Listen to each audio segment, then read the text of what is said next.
My career has been what I wanted to do. I got my PhD when I was 27, and I got it when I was young because I wanted to do archaeology. I love it. There's nothing like the thrill of discovery. There's nothing like rebuilding the past that everyone has forgotten.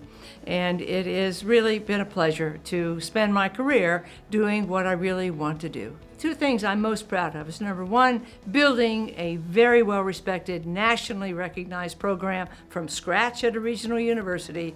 And number two, being president for 9 years. That really changed the culture and raised the University of West Florida up to what I knew it always could be. Pensacola is a wonderful town, and I had worked with the city. Anytime we had some Spanish VIP, I have the help of the city. It's just great. My journey in the legal profession has actually been a pretty long journey, which began when I was 17 years old. I was a senior in high school, looking for a notary public to notarize a paper, and I wandered into a local attorney's office. By the time I left, about an hour and a half later, I had a job as a typist, part-time in the office after school. And that's really kind of how my story began. By the time I finally got my 4-year degree, 8 years and 2 children later, I decided that I really enjoyed what I was doing, and maybe I should try to get on the other side of the desk and give a shot at law school. So that's kind of how I grew into the profession. My teaching career has extended from 1967 to the present. I think that's about 54 years. I was hired in the English department as an instructor of English and as the writing lab director in 1982 full-time, and I've been there full-time since. Called on me as a 4-year-old to spell for the 6th graders to embarrass them. If they had not studied, I'll have Mamie Lee to come and spell. So teaching, I was born to conjugate, as some people say. I was just born to teach. I will tell you, wanting to become a CPA in a family with no college education wasn't a reality with anyone.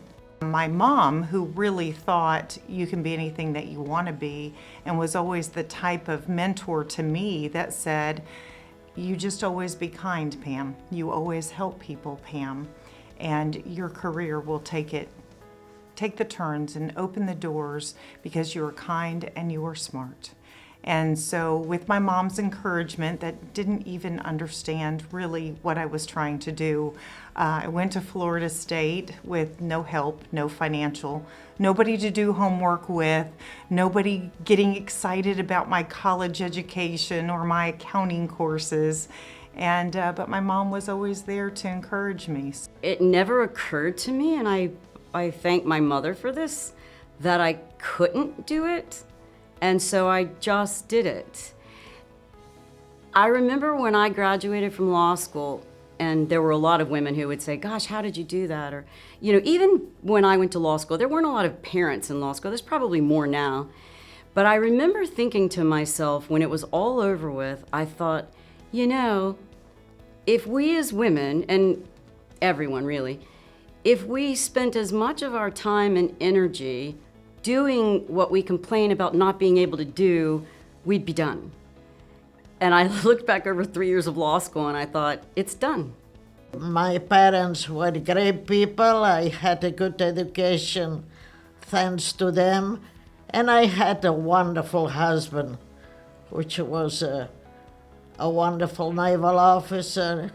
Very few people know that he had the Navy Cross. My husband, Purple Heart.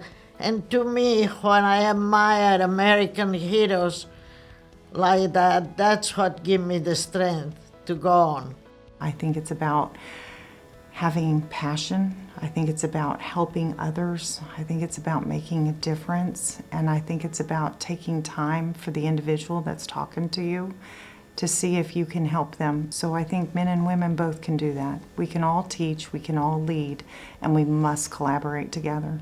Have fun too. You have to live life. You have to really enjoy it. These pity parties are just no good. Stop whining and complaining. Life doesn't have to be dramatized. You can read about the drama in books, but live life. Try to live it to its fullest and try to learn. You can never stop learning. That's the thing. Learn from other girls. Learn from other people. Listen to how people talk. Watch how they walk. Just emulate. Don't hate. I admire Dr. Benz because she is a wonderful educator, but I admire her just so much when she was at the university. I saw her at sea jumping into the water to get all the ships who are in Spain in this bay, and I never met anybody so strong and so wonderful. Go for it. Just go for it. You know, a lot of people think that there are only certain things they can do. I think the most important thing to do is figure out what you really would like to do. If you could wave your magic wand when you were 16 or 18, what would you like to do? And figure that out, because once you figure that out, what you want to do, you can make a beeline for it. You don't waste any time. If I hadn't had persistence, I would have lost the game long ago. And persistence is very, very important. You have to just grit your teeth. You have to say, I lost this round, but it's not the end of the fight. By working hard, educated, and it's so important to have a good education. To me, education is the main thing. It will take you whatever you want to do. That's the main thing. I just think that young girls now need to appreciate the longevity of their lives and their careers and be patient, continue to work hard, do your best, and you can have it all. First generation college student. It was just always what my parents said. Get yourself in their dialect, get yourself an education. And follow their education. Not everybody is made to go to college, and you don't always need to go to college, but if you can be the best at what you do and take pride in yourself, you'll have a much more fulfilled life. I love everything about being a woman. I think it's very important not just to be the leader, to be part of this history.